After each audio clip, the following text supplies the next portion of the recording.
వాస్తవానికి ఏదో తమ్మిడిహట్టి రాజ్యాంగంలో రాసినట్టు ఇంకిక్కడ ఉన్నట్టు అక్కడ ఎందుకు కట్టినరు ఆడగట్టకుండా ఈడికి ఎందుకు కట్టినరు అనేది ఒక పెద్ద కుట్ర.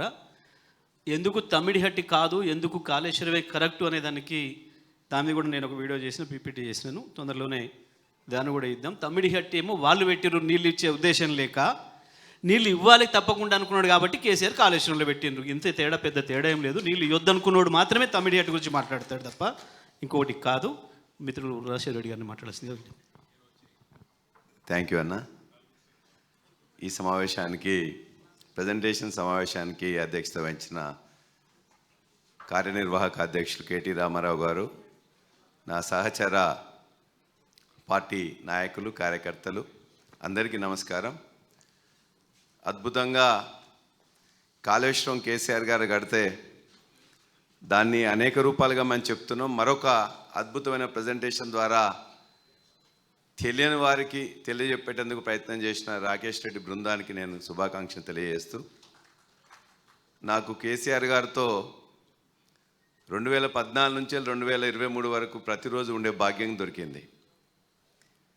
ఈ ప్రాజెక్టు మొదలుపెట్టినప్పటి నుండి చివరి వరకు కూడా సార్తో ప్రతిరోజు కూడా నేను అన్ని రివ్యూలో, సర్వే రివ్యూలో, కాంట్రాక్ట్స్ అవి ఇస్తున్న సందర్భంగా, సర్వే జరుగుతున్న సందర్భంగా, ఎగ్జిక్యూషన్స్ చేస్తున్న సందర్భంగా, ఆ తర్వాత చివరికి దాన్ని ఇప్పటికి చివరి వరకు కూడా తాను చేస్తున్న దాంట్లో ప్రతిరోజు ప్రతి క్షణం సార్తో నాకు కలిసి ఉండే అదృష్టం నాకు కలిగింది. కాబట్టి దాని మీద వారు పడ్డ తపన, ప్రపంచంలో ఏ మానవుడు కూడా ఇంత కష్టపడి ఉండడు, అది వాస్తవం.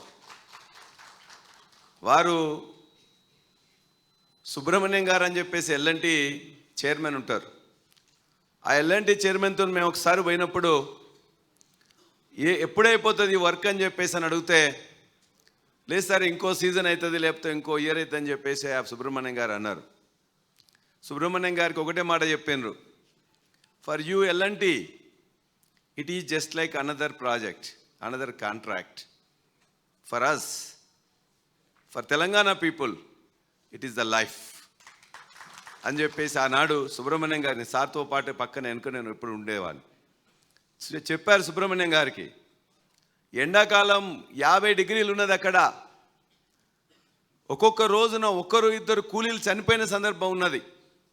ఏం చేయాలంటే సుబ్రహ్మణ్యం గారికి ఒకటే చెప్పినరు, మాకు నెక్స్ట్ సీజన్ వరకు రావాలంటే దయచేసి మీరు ఇతర ప్రాజెక్టులో పనిచేస్తున్న వాళ్ళందరినీ కూడా ఎంత వీలైతే అంత తీసుకొని రండి.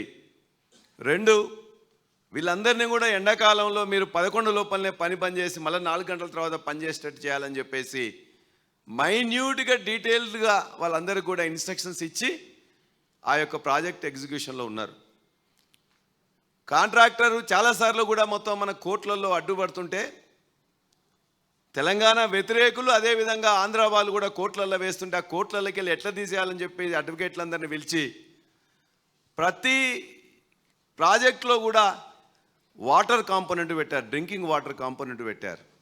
సో డ్రింకింగ్ వాటర్ ఉండేసరికి ఖచ్చితంగా వాళ్ళు ఆపడానికి అని చెప్పి చాలాసార్లు కూడా ఇది పెట్టవే అని చెప్పేసి ఖచ్చితంగా కావాలి, అదేవిధంగా దీని మీదనే మీరు స్ట్రెస్ చేసి చేయాలని, అది చెన్నై అక్కడికి పోయినా కూడా ఎన్విరాన్మెంటల్ లేకపోతే గ్రీన్ ట్రిబ్యునల్ ఎక్కడికి పోయినా కూడా ప్రతి చోట కూడా, ఎందుకంటే ఒక్కోసారి వర్క్ ఆగిపోతే, నెల రోజులు ఆగిపోతే వేలాది మంది వర్క్ ఆగిపోయిన తర్వాత కష్టమైద్దన్న ఉద్దేశంతో 11 ఏజెన్సీల నుంచి వెళ్ళి పనులు తీసుకొచ్చే దగ్గర కూడా తనకు తగ్గి, ముఖ్యమంత్రి అని కూడా తగ్గి అక్కడ ఉన్న క్లర్క్తో సహా మిగతా వాళ్ళతో మాట్లాడి పనులు మొత్తం పర్మిషన్లు తెచ్చిన ఘనత కేసీఆర్ గారిది. వాటి పర్మిషన్లు తేవడంలో, ఎగ్జిక్యూషన్ చేసేటప్పుడు కూడా చైర్మన్ సుబ్రహ్మణ్యంతో కాదు, అక్కడ ఉండే నట్ అండ్ బోల్ట్ పంజాబ్లో ఎవడో దొరుకుతుంటే పంజాబ్ షాప్ వాన్తో కూడా మాట్లాడి ఆ గేట్లకు సంబంధించిన రబ్బర్స్ కానీ మిగతా దొరకట్లేదంటే వాళ్ళని రిక్వెస్ట్ చేసి నువ్వు చేర బాబు అని చెప్తే డైరెక్ట్గా వాడు చాలా ఉప్పొంగి మొత్తం కూడా తీసుకొచ్చి అత్యంత తక్కువ సమయంలో తీసుకొచ్చాను. కాబట్టి కాళేశ్వరం కట్టడంలో అసలు చూడని వాడు, అర్థం చేసుకోని వాడు దానికి వ్యతిరేకంగా మాట్లాడుతుంటాడు. కాంగ్రెస్ పార్టీలో ఇవాళ దురదృష్టవశాత్తు రేవంత్ రెడ్డి చంద్రబాబు నాయుడికి ఏజెంట్గా పనిచేస్తుంది కాబట్టే ఇవాళ మొదటి కుట్ర ఆదిత్యనాథ్ దాస్ని ఇక్కడ తీసుకొచ్చుకొని పెట్టుకోవడంలోనే మొదటి కుట్ర ఇవాటి కూడా. రెండవది, ఉత్తమ్ కుమార్ రెడ్డి గారికి ఏం అర్థం కాదు, కొద్దిగానే అయితే అర్థమవుతుంది అదే మొత్తం అని చెప్పేసి అని అనుకుంటాడు. అది దురదృష్టం.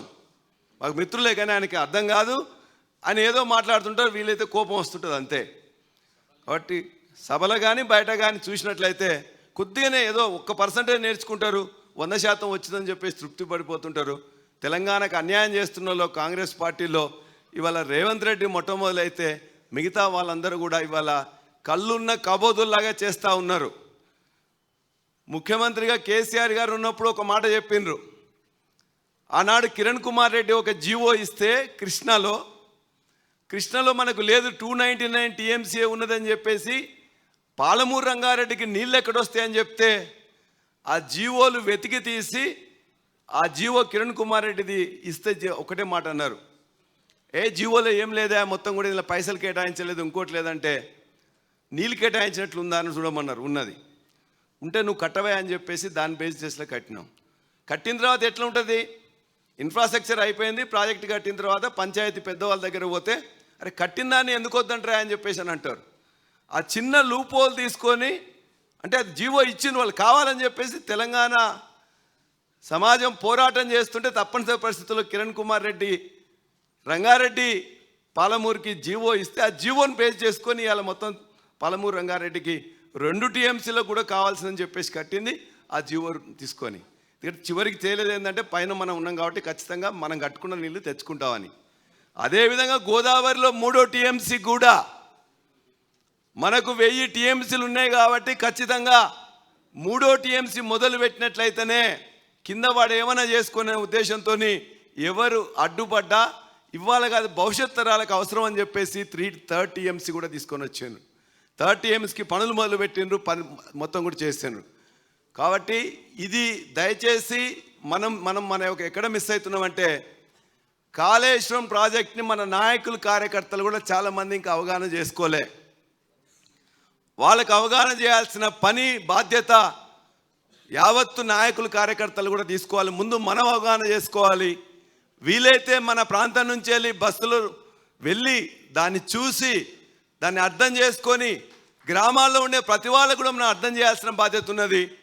అది కొంత మన 33 జిల్లాలలో ఒక పని రామన్న ఆ రోజు చెప్పి మొత్తం మీద హరీష్ అన్న మొత్తం కూడా మీటింగ్ ద్వారా కొంత అయింది.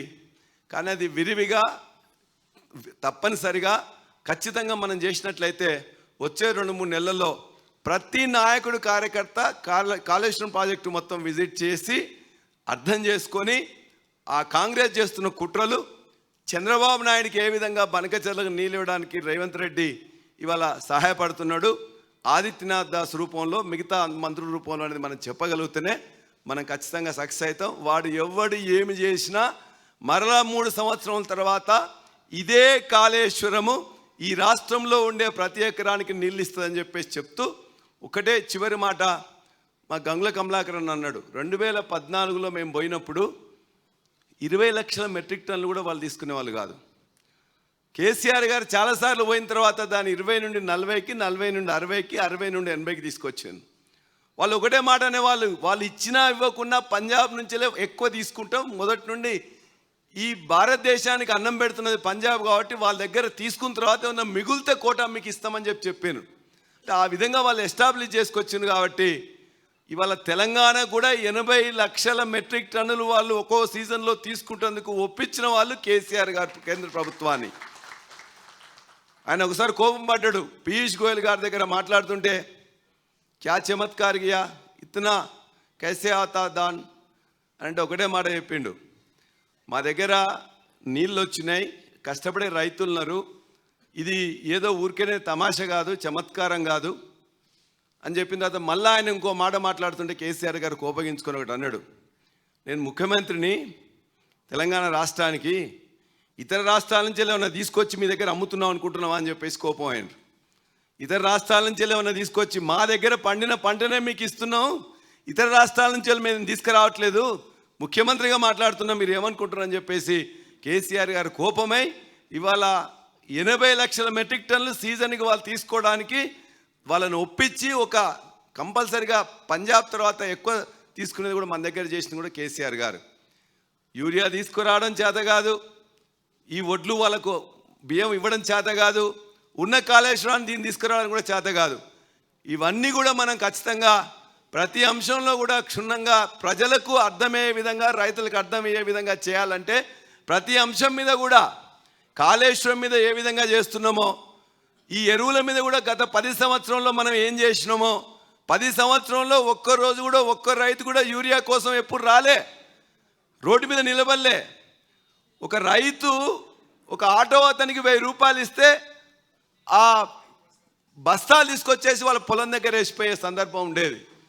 అటువంటి అన్నిట్లలో కూడా ప్రతిదాని మీద కూడా చిన్న బుక్లెట్ రూపంలో ఇవ్వాలని చెప్పి ఈ సందర్భంగా తెలియజేస్తూ, రాకేష్ రెడ్డిని అభినందిస్తూ, యూరియా మీద మనం చేసిన కృషి, కాళేశ్వరం మీద మనం చేసిన కృషి, ఈ ఒడ్లు ఉత్పత్తి చేయడంతో పాటు వాళ్ళకు అప్పచెప్పడంలో చేసిన కృషి, దేనికి దానికి ఒక చిన్న బుక్లెట్ రూపంలో వస్తేనే బాగుంటుందని నేను చెప్తూ, నాకు ఈ అవకాశం ఇచ్చిన మీ అందరికీ కూడా ధన్యవాదాలు. సెలవు. జై తెలంగాణ, జై కేసీఆర్.